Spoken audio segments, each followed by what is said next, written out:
Chief Meteorologist Riley Hale for your first alert. You're watching News 12 live at 5. Continues. Thompson's newly elected mayor off to a bit of a rocky start. The city council learned Mayor Benji Cranford is being sued, and now some are saying he's also holding up city business. Our Hallie Turner is live in the newsroom for us. She's been following this story. Hallie, you were at Monday's meeting where city council members spoke with Cranford. What are leaders saying about their frustration with the mayor? Yeah, Mayor, the city administrator says as of Tuesday, the city of Thompson is not eligible for any more state funding because they're out of compliance with the state. A work session this week in Thompson, and it was far from business as usual. And you got a lawsuit against me right here. Really? I don't know if you can be mayor pro tem with a lawsuit against your own mayor. That lawsuit isn't from a Thompson council member, but from a bonding company. News 12 first broke the news of Thompson Mayor Benji Cranford's troubled business dealings. His bonding company alleges it's lost over $4 million bailing out Benji's business so far. But back to council members, Thompson city administrator tells those at the meeting Thompson is losing out on state money. That's a hard pill to swallow because people don't realize how many billion dollars we got. At issue is why the newly elected mayor hasn't signed documents to keep the city in compliance to receive hundreds of thousands of dollars. The mayor admits he didn't know what he was signing. You know what happened when you ask the person to give you a phone number to call, ask what I'm signing. They never give me a number, never give me nobody to call. I could have been signing my soul to the devil. How do I know what I'm signing?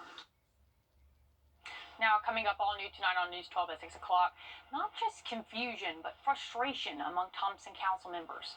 All right, thank you, Hallie. A lot to unpack here. Thanks for following this for us.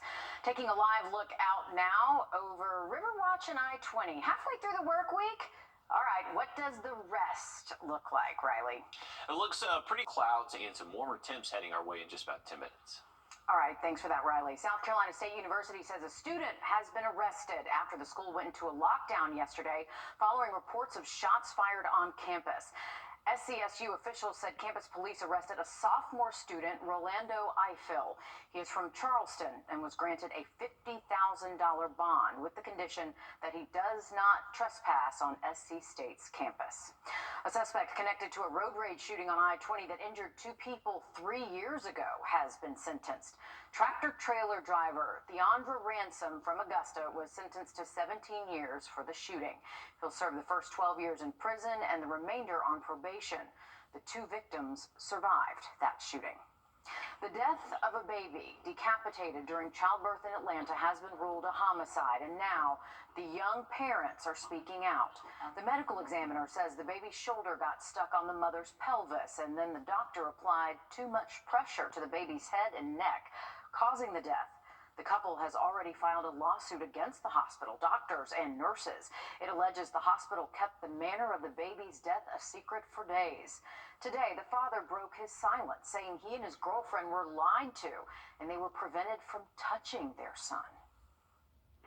We just want justice for our son. They lied to us. They ain't let us touch him. We don't like it. We just want justice for our son. At this time, no one has been criminally charged in the case, and no word yet if anyone will be. The firefighter behind the wheel made it out alive and with no charges after flipping the fire truck. You can see it there in the top corner of the video. They were heading to a hospital in Albany, Georgia, and you can see the emergency vehicle coming around the corner and then making that sharp turn. The Georgia State Patrol says even though the driver was speeding at the time of the crash, they won't face any charges. A robot delivering food at the home of the Gamecocks. The University of South Carolina has a partnership with Grubhub and an autonomous company called Starship. 30,000 students and the employees will be able to choose from 11 different campus food spots to get their food delivered. USC's president is predicting a big hit for students. I think it's fun. I think the students are excited to see this. We always talk about our students being the future. Well, they are the future that they will face. Each robot can carry enough food that equals about 3 shopping bags, and it's insulated to keep food hot and drinks cold. I have seen those out in Statesboro near Georgia Southern's campus before, so USC getting in on that. The man who discovered legendary country artist Toby Keith has roots right here in Georgia. Keith passed away this week at the age of 62. Today, Abby Kasoris went to Bremen in Haralson County to learn how his career began. We had Shania and Toby. Among the platinum and gold records from his time at Mercury Records, Harold Shedd cherishes his photos with the young Toby Keith. Toby was not just an artist, he was like a brother. The two met through fate. A flight attendant slipped him a cassette tape with some of Keith's tracks on a flight from LA to Nashville. He listened to the cassette tape in his car. I was a little in awe, and I can't believe all of these songs are floating around Nashville. He didn't even get home before heading back to the airport, headed to Oklahoma City to watch him play that night at a hotel bar. I presented him with a little contract, and I said, well, I'm going to go back to Nashville, but is there anything I can do for you? I said, well, I've never told this on TV, but he said, well, I'm 3 house payments behind. Shedd made the payments and the pair got to work. Their first record, proudly displayed right here, includes the breakout hit, Should Have Been a Cowboy, the most played country song of that decade. I should have been a cowboy. It's just one of the biggest records to ever come out of Nashville. 32 #1 songs, selling more than 40 million albums. Shedd said Keith was always humble, able to connect with people, painting a picture through music. Only Toby could do that. Solo Cup, Red Solo Cup. How many people could write a song about a solo cup, you know? Toby did, and it was a hit. While Shedd might have discovered the star, he says their 30-year friendship could teach us all a powerful lesson. If he had a message, I'm sure it was pursue your dream and don't give up. In Bremen, I'm Abby Kasoris. Food from deer could help fight food insecurity in South Carolina. Look at those efforts next. Riley? Well, we do have sunny skies today, but bringing back more clouds over the next couple, and then we should see some rain late this weekend. We'll have a full look at it just after the break. The CSRA will likely be included in that 1 to 2 inch range. Once we get past Monday next week, we are back to dry weather next Tuesday, and those temperatures do look to be seasonal next week. All right, thanks for that, Riley. Meat from deer could help with battle with food insecurity. Tina Terry shows us how those efforts are going in South Carolina. Let's see here. These white grocery bags contain hundreds of pounds of deer meat that will soon help nourish people in need. So one of the things that we are intending to do with the meat is bring it to our senior citizen center, or get it in our Boys and Girls Club, or our early Head Start. Haley Brazell is the food sovereignty coordinator for the Catawba Nation. She says about 2,400 people call the reservation home, and more than 20% of them deal with food insecurity. In the cases of most reservations, you're going to see higher rates of food insecurity issues.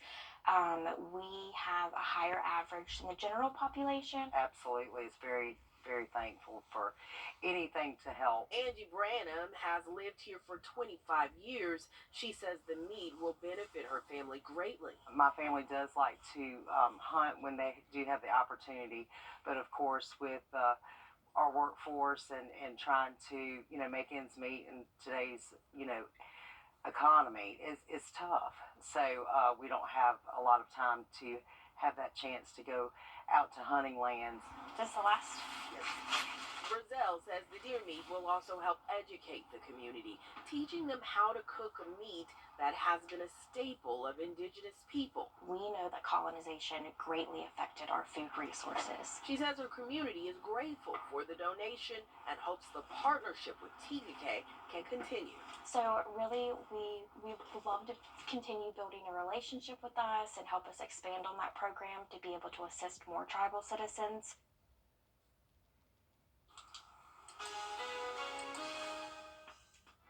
First Alert Radar, powered by Jim Hudson Automotive Group.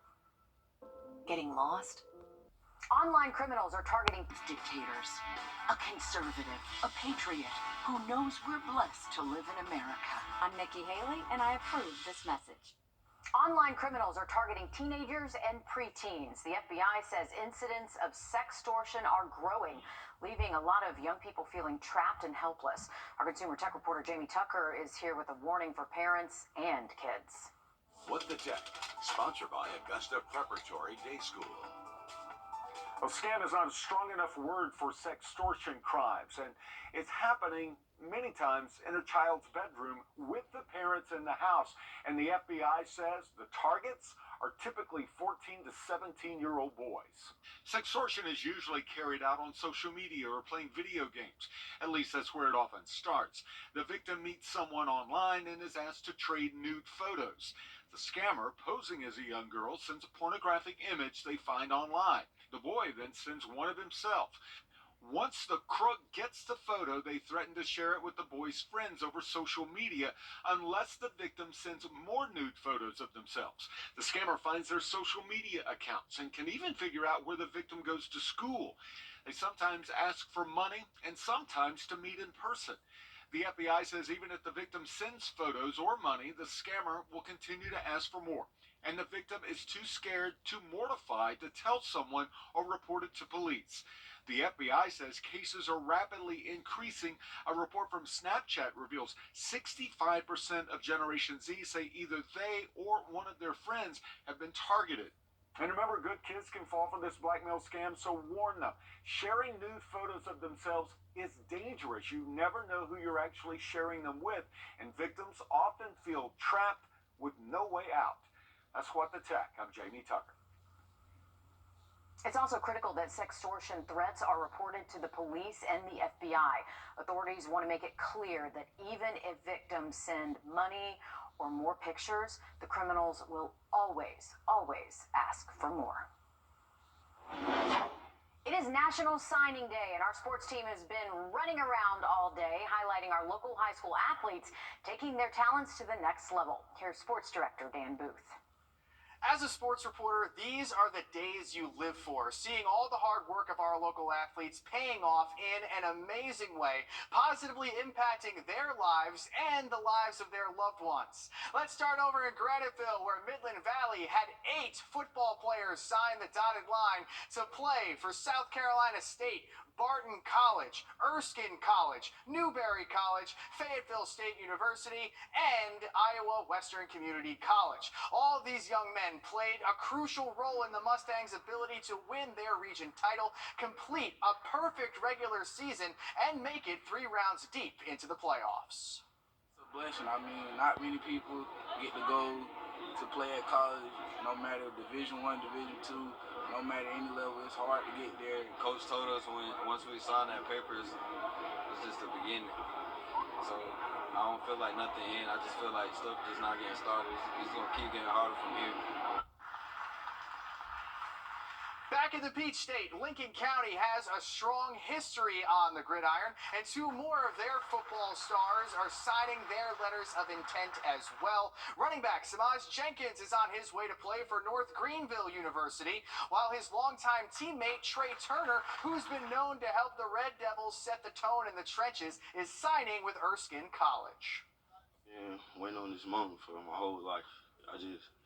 You see, everybody came out showing love. Couldn't do all of this for everybody around here. Our coaches, they don't take it easy on us. They always push us to the extreme. They push us to the furthest that we can go. So that's probably going to get me ready for a lot of college stuff. A little closer to home, Lakeside held signings for 7 of their athletes in football, baseball, softball, lacrosse, and golf. Barrett Loftus is one of the best high school golfers in the area, and he's going to be driving, chipping, and putting for Lee University next year. The Lakeside golf team finished 4th in the Class 6A state championships last year. The Swainsboro football team has been to the state championship game 2 years in a row, and the success keeps roaring on for the Tigers. Linebacker Gerard Stewart is taking his talents to Georgia Military College, and wide receiver Schuyler Coney will be attending St. Andrews University. Stick around because we'll have a lot more National Signing Day coverage coming your way on News 12 at 6 o'clock. That's it for sports. We'll be right back after this quick break. When you've been hurt in a car, It's all lines. The Super Bowl is Sunday, and it's only right for the host city to show off.